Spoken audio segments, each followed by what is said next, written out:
My name is Dan Bennett, and I've lived in Colorado off and on since I was a kid. My name is Amy Grammer, and I've lived in Colorado for 14 years. Andrew Grammer, and I've lived here 14 years, I think. Yeah. When I was a kid, there were always the inversion days. So we would see a bunch of smog in an inversion where it was blue sky above and then it was all the smog was trapped down below. It seems to me like we have fewer of those days that I notice. And maybe that's because car emissions are improving, but there's certainly a lot more cars on the road, so I'm not sure. That's just my recollection. I don't think I thought a whole lot about air quality when we first moved here, except for on really hot days in the late summer. I was commuting, and so, there'd be ozone.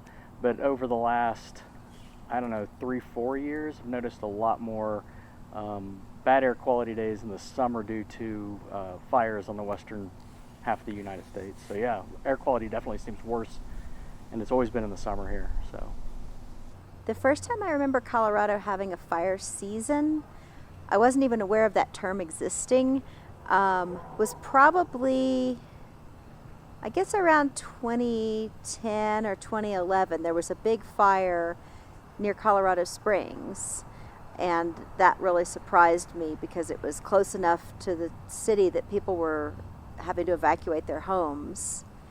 And it's happened several times since then, and the last 2 years have been really bad. Big fires in a lot of parts of the state.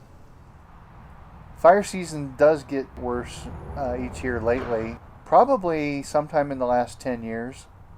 Before that, we would have fires, but wasn't necessarily a season. We seem to have a lot more bugs, Japanese beetles, bark pine beetles. the first real time I remember having lots of fires is probably the year or so after the beetle kill. So pine beetles moved in and killed a lot of lodgepoles around 2009 or so. So I think 2010 is probably the first year I remember seeing a lot of dead trees, and I think I don't know the exact dates, but somewhere early teens, almost regular fires in the summer, I think. Weather patterns are definitely different now. If I look back, on a single year-to-year basis, it doesn't seem like there's a lot of change. But growing up, almost every year we would have at least a couple days during the winter of below zero, sub-zero temperatures. And you'd always worry about pipes freezing and so forth. It seems like lately we do not get any below zero days during the winter, or if we do, it's one and it's rare. I've noticed changes in the weather pattern because of my vegetable garden, which I started growing about a year after I moved here. In the winters, we're getting warmer winters, so we've had a couple Januaries in the last few years where it's been warm enough that a lot of the plants start becoming active again, specifically trees, and the softwood trees start flowing sap at that point. And so then when you get a hard freeze later in the year, say in February, you tend to get a lot of kill. Driving around town, you see a lot of pines and junipers and cottonwoods and fruit trees that have all died because of the wider swings in temperatures throughout the winter. The amount of snowfall during the winter seems to be overall less. It's hard to tell because you still get some big storms here and there. I've definitely seen over the decades a gradual warming, less snow, say at this latitude than maybe you've experienced 30 or 40 years ago. We haven't been getting the gigantic snowfalls that we used to. As a skier, having a foot or two of powder is like the holy grail of what you want. But we haven't had any really good powder skiing years recently. Now we have days during the winter that are warm enough with precipitation that we actually get rain in the winter, which seems really strange. We're pretty big skiers, and we used to go up 25, 30 days a year, and it seemed like a lot more large snow events, powder days to go skiing.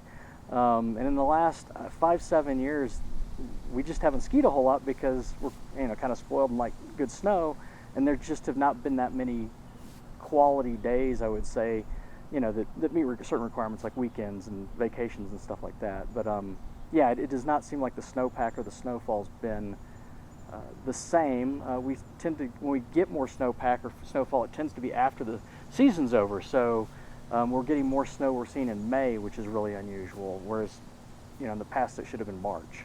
We are definitely in a drought. I think that's evidenced here locally by the fact that we're having to use more water to keep our lawns and gardens alive. I was up in the mountains recently, and one of the big lakes that's recreational, but the real reason it exists is as a reservoir for city water use. It's way down, way down, lower than I think I've ever seen it. We tend to go to the mountains every summer. I, in particular, have gone up to Leadville, a small lake up there called Timberline, out of the last, I think, 5 or 6 years in late September, early October. And the lake is at about 10,500 feet. It's in a kind of on a bowl, so it's just filled by whatever snow occurs from the previous winter. We camp at one end, and it's typically really boggy and wet. Was just up there 2 weeks ago, and it was down several feet, and the boggy areas were all dried out. A lot of the plants were dead.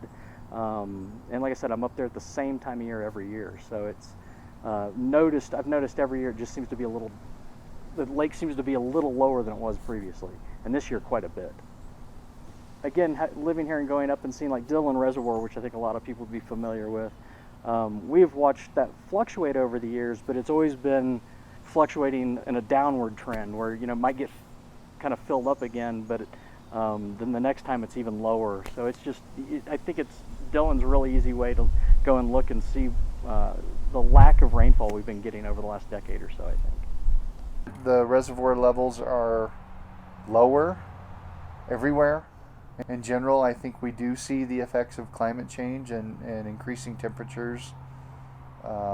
Most of the time, it's like a frog in boiling water. You don't notice it. But if you've been here long enough, you can tell that we definitely have different patterns and distinct changes. So I'd say taking a broader view, it's pretty evident.